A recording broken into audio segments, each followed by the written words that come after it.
안녕하세요, 여러분. 운전을 하다 보면 아무리 조심을 해도 피하기 어려운 게 바로 교통사고죠. 사고가 나면 누구나 머릿속이 하얘지기 마련인데요. 이때 정신을 바짝 차리지 않으면 나중에 과실 비율이나 보상 문제로 큰 피해를 볼 수도 있습니다. 그래서 오늘은 사고 발생 직후부터 보험 처리까지, 그리고 상대방이 비협조적일 때 대처할 수 있는 방법까지, 이것만 알면 사고 대처 끝이라는 주제로 차근차근 설명드리고자 합니다.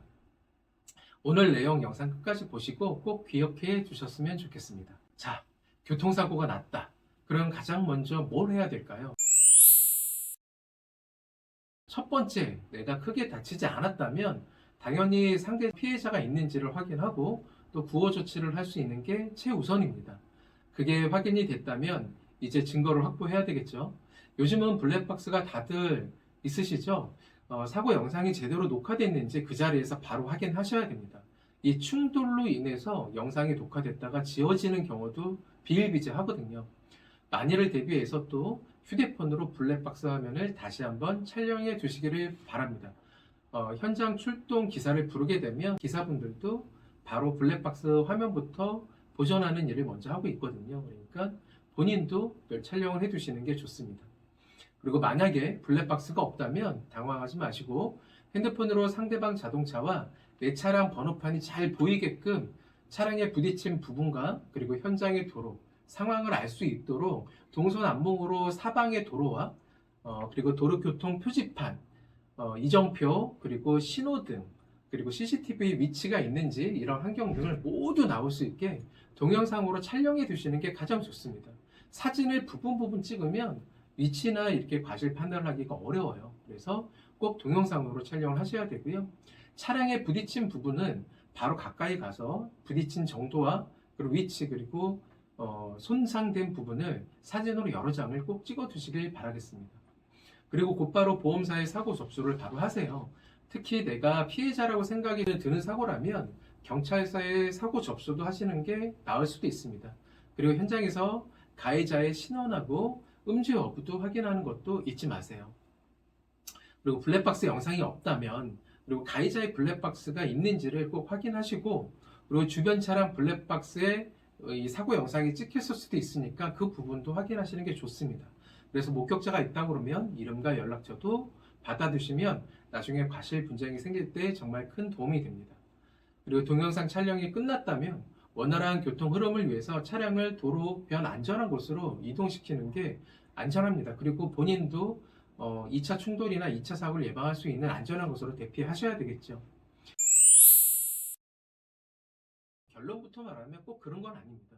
도로교통법 제54조 사고 발생 시의 조치 제2항을 보면 교통사고에 대하여 경찰서에 신속하게 신고하여야 한다라고 적혀 있지만 운행 중인 차만이 망가진 것이 분명하고 도로에서의 위험 방지나 원활한 소통을 위하여 필요한 조치를 다했을 때에는 그러하지 아니하다라고 정하고 있어서 피해자는 가해자가 과실을 인정하는 경미한 접촉 사고라면 경찰서 신고까지는 필요 없지만 당사자 간에 가해자가 과실의 분쟁을 삼고 있거나 자기의 사고 사실을 시인하지 않는 경우 또는 대인 사고 접수를 거부하거나 상대 차량이 책임보험에만 가입되고 있거나 또는 무보험 차량이거나 무보험 차량 같은 경우는 운전특약 위반 같은 경우도 무보험에 포함이 됩니다. 그리고 12대 중과실 사고이거나 중상해 사고, 사망 사고, 음주, 뺑소니 사고는 무조건 경찰에 신고하시는 게 피해자한테 유리합니다. 그러면 가해자의 입장에선 어떻게 해야 되느냐? 가벼운 접촉사고라도 경찰서에 사고가 접수되면 범칙금과 벌점을 받게 되기 때문에 굳이 과실 10% 정도를 조정하고자 피해자와 감정적으로 싸우실 필요는 없다고 저는 생각을 합니다. 괜한 간정싸움으로 경찰서에 정식 사고 접수까지 된다면, 그리고 피해자가 진단서까지 제출하면 가해자는 안전운전 부조에 따른 범칙금과 벌점 10점, 그리고 피해자의 진단 주수에 따라서 2주 진단이면 5점을 받을 수 있기 때문에 가해자는 경찰에 사고 접수 안 되는 게 가장 좋습니다. 물론 상대방이 무보험이거나 과실을 하나도 인정하지 않고 피해자라는 사실로 사고 접수 안 해주고 배짱을 부린다면 그때는 뭐 판결로 가서 시시비비를 가려야 되겠죠. 사고 접수 없이도 보험 처리가 가능합니다. 자동차 보험은 피해자 보호가 우선이기 때문에 교통사고 경찰서 신고 여부와 상관없이 자동차 보험에 가입된 경우 교통사고 사실과 피해자의 피해 사실이 접수되면 대인 및 대물 각각 보험 처리를 해주고 있습니다. 보험사로는 당연히 사고 즉시 교통사고 사실을 통보하셔야 하고요. 경찰서 신고는 그 기간을 정하고 있지 않습니다. 사고일 이후 상당 기간이 지났는데도 갑자기 가해자가 자기 과실을 인정을 안 한다거나 그러면 시간과 상관없이 신고를 할 수 있습니다.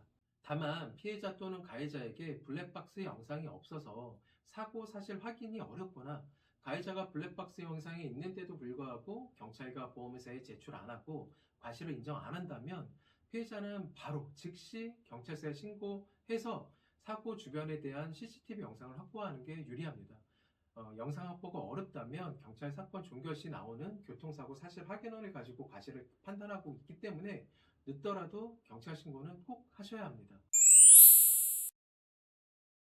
차량 번호, 운전자의 인적 사항, 그리고 사고 일시, 장소, 그리고 다친 사람의 치료 병원 정보 등을 알려주시면 보험사가 그 병원으로 지불 보정을 해줄 겁니다. 이럴 때에는 피해자는 당황하지 마시고 가해자 보험사로 교통사고 접수를 요청하시면 됩니다.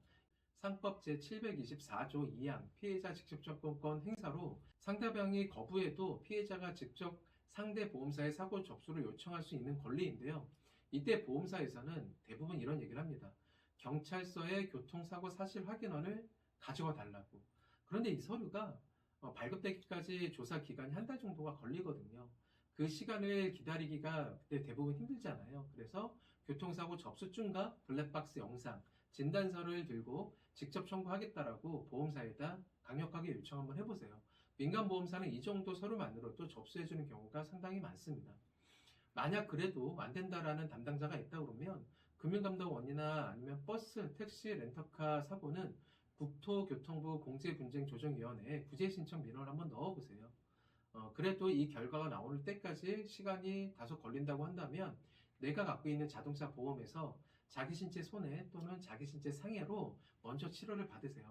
그리고 나중에 상대방 보험사에서 사고 접수가 된다면 그때 변경을 하시면 되십니다. 근데 이 담보도 없는 경우들이 있죠. 그럴 때에는 건강보험으로 먼저 치료를 받고 나중에 영수증을 보험사로 청구를 하면 보험사에서도 바로 그 비용을 지급해 줍니다. 그러니까 너무 걱정하시지 않으셔도 되십니다. 오늘 이렇게 사고 발생 시 할 수 있는 대처 요령을 쭉 정리해 드려봤는데요.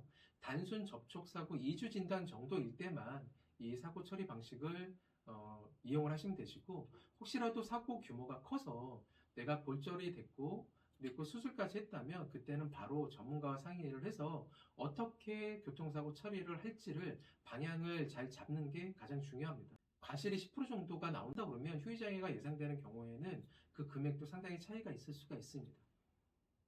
사고는 예고 없이 찾아오지만 대처법을 잘 알고 있다면 그 피해를 최소화할 수 있습니다.